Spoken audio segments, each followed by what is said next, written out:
Équipez-vous tous de vos tablettes. On va partir sur Procreate.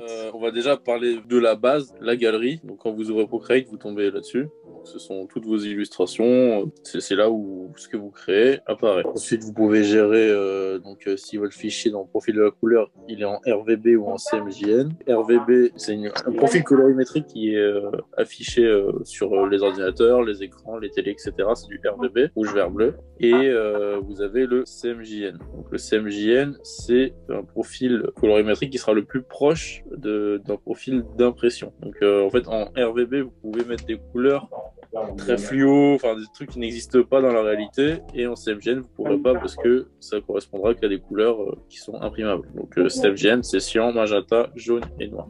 Après vous avez donc propriété de la toile, vous pouvez choisir une couleur d'arrière-plan par défaut. De base c'est blanc parce que comme le papier, mais vous pouvez mettre un papier rouge si vous voulez, ou le masquer ou ne pas masquer l'arrière-plan. Là je crée ma toile, donc je choisis rouge, donc c'est rouge. Ça vous pouvez le changer quand vous êtes dans votre toile. Vous ouvrez votre toile, en fait, dans juste à côté de la couleur, vous voyez le petit onglet que je sélectionne qui est en bleu, c'est l'onglet des calques. L'arrière-plan, donc, comme son nom l'indique, c'est l'arrière-plan. Vous pouvez changer la couleur en cliquant dessus. Ensuite, vous pouvez, en haut à droite, gérer la couleur de votre outil.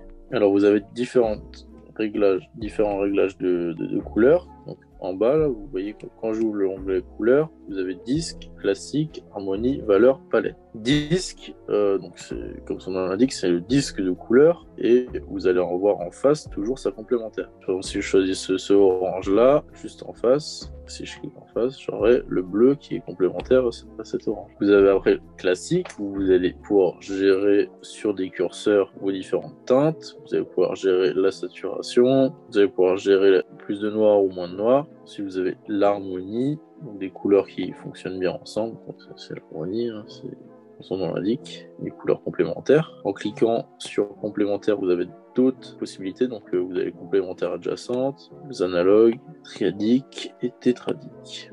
Vous avez plein de choses. Complémentaire, c'est déjà très bien, ou complémentaire adjacent, ça fonctionne bien. Vous n'avez pas forcément besoin d'aller dedans, ça dépend de ce que vous voulez faire. Ensuite, vous avez valeur, donc à ce moment-là, vous avez vraiment réglé chaque chose une à une, donc vraiment la teinte, la saturation, le noir, mais aussi le RGB. Et vous allez aussi avoir le code hexadécimal de votre couleur. Chaque couleur a un code. Comme ça, si jamais, je sais pas, vous avez un fichier vraiment précis, vous travaillez avec quelqu'un et vous dites j'utilise ce jaune-là et il faut que mon illustration soit dans ce jaune-là, il va vous donner le code de la couleur et vous allez avoir forcément la même couleur. Et dans la dernière partie, vous avez palette.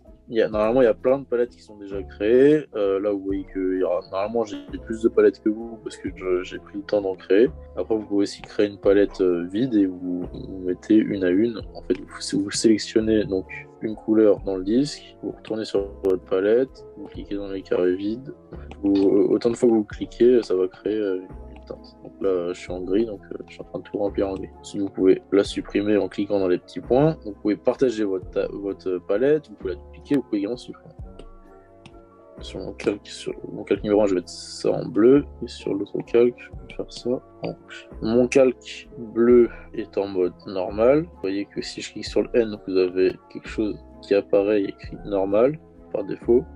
Et en fait, ce sont les modes de fusion. Donc, en fait, vous pouvez fusionner vos calques d'une certaine façon. Les couleurs vont agir ensemble, donc le rouge et le bleu vont se mélanger. Vous pouvez mettre la densité de couleur plus, donc vous allez voir qu'il n'y a que l'endroit où il y a la fusion des deux qui apparaît, linéaire, couleur plus sombre, donc normal, on a déjà parlé. Vous pouvez éclaircir avec une teinte.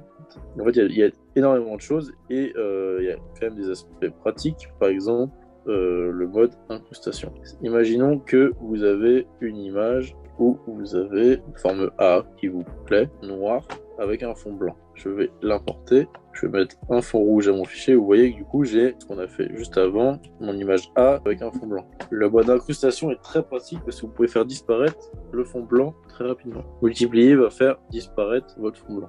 C'est très pratique parce que si vous téléchargez, je sais pas, on n'a pas un cas concret parce qu'on a juste une forme A. Donc mode multiplier, c'est un mode qui peut être souvent utilisé, qui peut être assez pratique.